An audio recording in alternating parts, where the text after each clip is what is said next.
स्वागत है आपका लेक्चर 2 में acid base and salt. Lecture 1 में मैंने आपको जो जो बताया उपसो आपने देख लिया और नहीं देखा हो तो उसे 1.5 या 1.75 की स्पीड से ज़रूर देख लीजिएगा, क्योंकि वो आपका बेसिक था। बेसिक हमें किसी भी चैप्टर की बिगनिंग से पहले पता होना चाहिए। तो आज हम बात करते हैं कि अगर एसिड की रिएक्शन या बेस की रिएक्शन हम किसी मेटल से करवाएं तो क्या होता है। एसिड की रिएक्शन जब किसी मेटल से होती है तो बनता है आपका सॉल्ट, प्लस बनता है आपके यहाँ पर हाइड्रोजन गैस इवॉल्व होती है और गैस फॉर्म में वो इवॉल्व होकर निकल जाती है। इसका हाइड्रोजन गैस का पता कैसे लगाएंगे? एक माचिस की तीली लाइए, ये माचिस के ऊपर जानते हैं क्या लगा होता है? रेड फास्फोरस लगा होता है।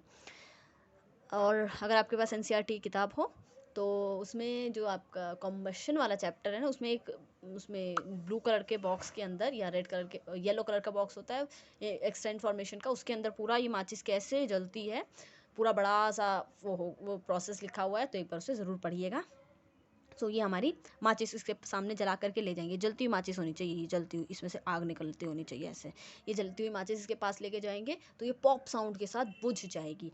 तो ये हमारे हाइड्रोजन गैस की प्रेजेंस को बताता है। तो आप किसी भी एसिड की मेटल के साथ रिएक्शन करेंगे तो वहाँ सॉल्ट बनता है, साथ में हाइड्रोजन गैस इवॉल्व होती है। जैसे कि एसिड ले लिया मैंने HCl, प्लस यहाँ पे मेटल लिया जिंक, यहाँ बना जिंक क्लोराइड और साथ में निकली हाइड्रोजन गैस। चैप्टर 1 के एक एनसीईआरटी के क्वेश्चन में भी ऐसा क्वेश्चन है और उसकी प्रैक्टिस आप यहीं से देख के कर सकते हैं कि एसिड प्लस मेटल आपका बनता है सॉल्ट प्लस हाइड्रोजन गैस। अच्छा, रिएक्शन देखिए बैलेंस है कि नहीं। जिंक एक बैलेंस, क्लोरीन एक क्लोरीन दो, यही डिसबैलेंस हो गया। तो यहाँ अगर मैं 2 लगा दूँ तो हाइड्रोजन भी उस हिसाब से बैलेंस हो जाएगा। तो कभी भी रिएक्शन आपको बैलेंस करनी है, ठीक है। रिएक्शन इनऑर्गेनिक की रिएक्शन हमेशा बैलेंस होनी चाहिए। ये हमारी रिएक्शन हो गया मेटल का विद एसिड। सेम ऐसे ही अगर हम नॉन मेटल की बात करें तो सेम चीज़ होती है। अगर यहाँ पर बेस है तो यहाँ पर बेस की अगर मैं बात करूँ कि बेस यहाँ पर ऐड करते हैं हम किसी मेटल के साथ, तो बेस का अगर मेटल के साथ रिएक्शन होता है तो यहाँ पर हमारी सेम होता है, सॉल्ट बनती है प्लस हाइड्रोजन गैस इवॉल्व होती है। एग्जाम्पल के लिए हम बेस ले लें NaOH, प्लस यहाँ पर इस मेटल ले लें सेम जिंक, तो यहाँ पर आपकी बनेगी Na2ZnO2। इसे हम कहते हैं सोडियम जिंकेट। हो सकता है एक नंबर में आपसे पूछ ले कि भाई what is the formula of sodium zincate, या ये रिएक्शन दिखाकर पूछ ले कि ये क्या है, तो ये आपको पता होना चाहिए, दैट इज सोडियम जिंकेट। और साथ में यहाँ पर हाइड्रोजन गैस इवॉल्व होती है जो कि ऊपर चली जाती है। तो ये हमारे बेस के साथ हो गया मेटल का रिएक्शन। अगली रिएक्शन है हमारी रिएक्शन विद मेटल कार्बोनेट और मेटल हाइड्रोजन कार्बोनेट। अगर आपको कोई मेटल कार्बोनेट क्या होते हैं, जैसे कि मेटल हो गया हमारा सोडियम और ये कार्बोनेट हो गया CO3, Na2CO3 एक मेटल का कार्बोनेट है। मेटल हाइड्रोजन कार्बोनेट क्या होते हैं? NaHCO3 is metal hydrogen carbonate. जब हाइड्रोजन दिखे आपको कार्बोनेट ग्रुप, ये CO3 होता है। जब सिर्फ मेटल और सिर्फ कार्बोनेट है, मेटल कार्बोनेट। जब मेटल कार्बोनेट के अलावा बीच में हाइड्रोजन भी है तो मेटल हाइड्रोजन कार्बोनेट कहते हैं। इसे ही बाय कार्बोनेट भी कहा जाता है। ये फॉर्मूला कैसे बना है? फिर से बाइनरी फॉर्मूले की हेल्प से। सोडियम इसकी वैलेंसी 1 होती है, कार्बोनेट इसकी वैलेंसी 2 होती है, तो जब हम इनको क्रॉस करेंगे तो ये आएगा। अच्छा, यहाँ हाइड्रोजन आने के कारण यहाँ पर Na थे 2, एक और हाइड्रोजन यहाँ पर एक्स्ट्रा आ गया, तो 2 Na ना होकर के अब 2 Na नहीं होंगे ना, एक यहाँ पे Na को मिलता है, एक H को मिलता है, वैलेंसी इससे बैलेंस हो जाती है। अगर किसी एसिड की रिएक्शन हम मेटल कार्बोनेट या मेटल के हाइड्रोजन कार्बोनेट के साथ करवाते हैं तो वहाँ बनता है सॉल्ट, साथ में कार्बोनेट था तो इवॉल्व होती है CO2 और प्लस बनता है आपका यहाँ पर पानी। Very important reaction. यहाँ पर एसिड की रिएक्शन जब भी, ध्यान से सुनिए, एसिड की रिएक्शन जब भी कार्बोनेट या मेटल कार्बोनेट के साथ करवाते हैं, सॉल्ट और CO2 और पानी बनता है। कार्बोनेट है तो उससे याद रख लीजिए, अगर यहाँ CO3 है तो CO2 तो इवॉल्व करवाना ही है। वहीं बेस के केस में यहाँ पर कोई रिएक्शन नहीं होती है। तो एसिड की मैं बात करूँ, एक रिएक्शन लिख के दिखाऊँ आपको, तो हम ले लेते हैं HCl हमारा एसिड, और ये सेम सोडियम कार्बोनेट ले लेते हैं हमारा मेटल कार्बोनेट की जगह, और यहाँ जब हम रिएक्शन कराते हैं तो सॉल्ट बनता है NaCl। ओके, ये 2 था इसलिए मैंने यहाँ पे 2 लगा दिया। अभी रिएक्शन बैलेंस करते हैं, NaCl और साथ में यहाँ पर बनता है हमारा CO2 प्लस वाटर। देखिए CO2 और वाटर तो कॉमन है, जो बचा वो सॉल्ट बना सकते हैं हम। तो देखिए HCl और Na2CO3, तो यहाँ पर बना NaCl। ये 2 मैंने इसलिए लगा दिया था क्योंकि यहाँ 2 थे तो यहाँ 2 लगना ही था Na को बैलेंस करने के लिए। वैसे हम रिएक्शन बाद में बैलेंस करते हैं। प्लस यहाँ पर CO2 और H2O। तो अब देखते हैं कौन बैलेंस है कौन बैलेंस नहीं है। Na मैंने बैलेंस कर दिया था रिएक्शन लिखने के साथ ही। हाइड्रोजन की बात करें, हाइड्रोजन 1 हाइड्रोजन 2, हाइड्रोजन बैलेंस नहीं थे तो 2 लगा दिया। फिर Cl पे आते हैं, Cl यहाँ 2 थे, यहाँ 2 लगाने से Cl बैलेंस हो गए। अब हमारे बचे कार्बन और ऑक्सीजन, कार्बन 1 बैलेंस, ऑक्सीजन 3 और 2 एक 3 ऑक्सीजन 3 बैलेंस। सेम अगर मैं रिएक्शन कराऊँ वापस से ये एसिड लूँ और अब की मेटल का कार्बोनेट ना लेकर के मेटल का हाइड्रोजन कार्बोनेट लूँ, तो यहाँ पर जो रिएक्शन होती है उसमें भी सेम प्रोडक्ट आता है, that is NaCl salt plus CO2 plus H2O यानी कि पानी। सो इसकी एक बार बैलेंसिंग चेक कर लें। HCl यहाँ पर मेटल के साथ सबसे पहले शुरू करते हैं, Na1 Cl1 Cl1 हाइड्रोजन यहाँ पर 2 है, तो हाइड्रोजन 1 और यहाँ पर हाइड्रोजन एक यहाँ 2 और 2 हाइड्रोजन यहाँ। कार्बन की बात करें एक यहाँ कार्बन एक यहाँ कार्बन। ऑक्सीजन की बात करें 3 यहाँ 2 + 1 3 यहाँ। तो अब तो रिएक्शन आपको बैलेंस आ जानी चाहिए प्रैक्टिस करते करते। सो ये हमारी हो गई मेटल के कार्बोनेट या मेटल के हाइड्रोजन कार्बोनेट की रिएक्शन जब भी एसिड से करवाई जाती है तो salt plus CO2 plus H2O बनता है। सॉल्ट को हिंदी में लवण कहते हैं। ओके।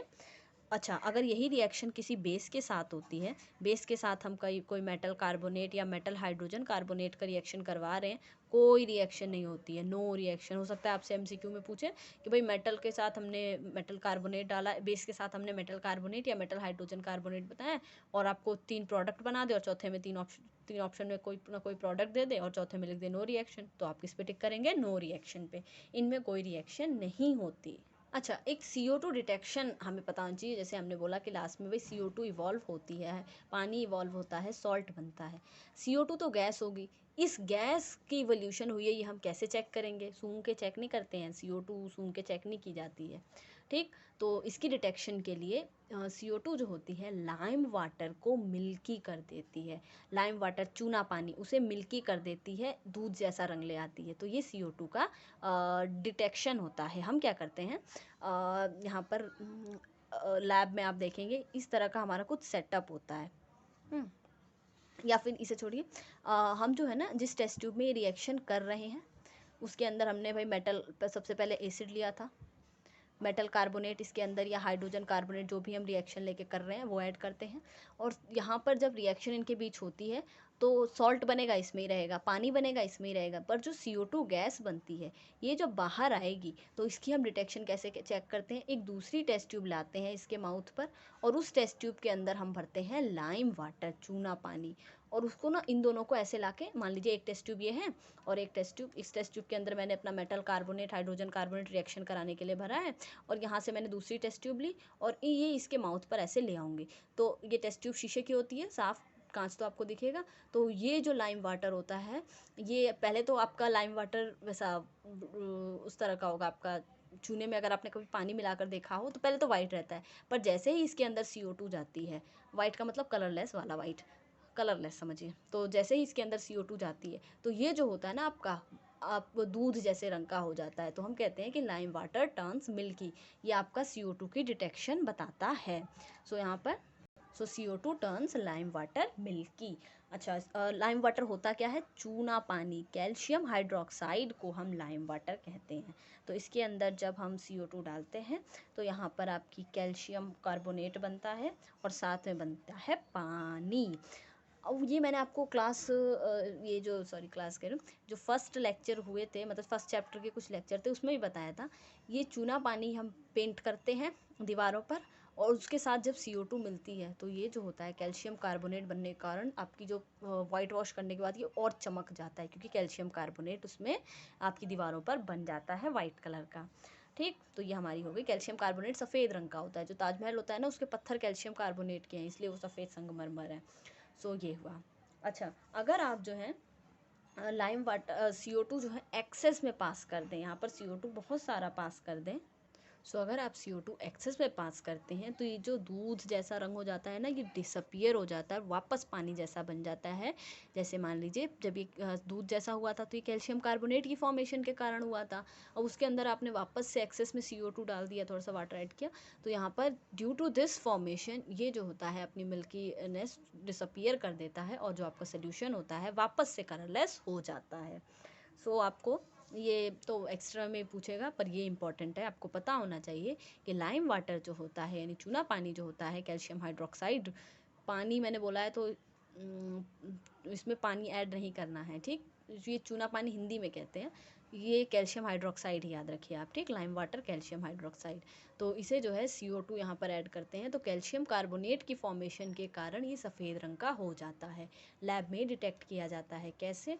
टेस्ट ट्यूब के अंदर आप जिसमें रिएक्शन करा रहे हैं, यहाँ से जो CO2 इवॉल्व होती है, दूसरी टेस्ट ट्यूब के अंदर आप कैल्शियम कार्बोनेट लाइम वाटर लेकर के आइए, कैल्शियम हाइड्रोक्साइड लेकर आइए, और ये इसके टेस्ट ट्यूब इसके माउथ पर लेकर आइए, और यहाँ से CO2 इवॉल्व होकर इसके अंदर जाएगी, ये आपका कलरलेस से मिल्की होना शुरू हो जाएगा। सो होप सो आपको ये सब समझ में आया हो। इसका स्क्रीनशॉट ले लीजिए और साथ में इसका भी स्क्रीनशॉट ले लीजिए। आज का लेक्चर शॉर्ट था, तो हो सकता है आपको सब कुछ समझ में आया हो, नहीं समझ में आया होगा सो एक बार और देख लीजिएगा, नहीं तो मेरे को बताइएगा, मैं फिर समझा दूँगी। Thank you.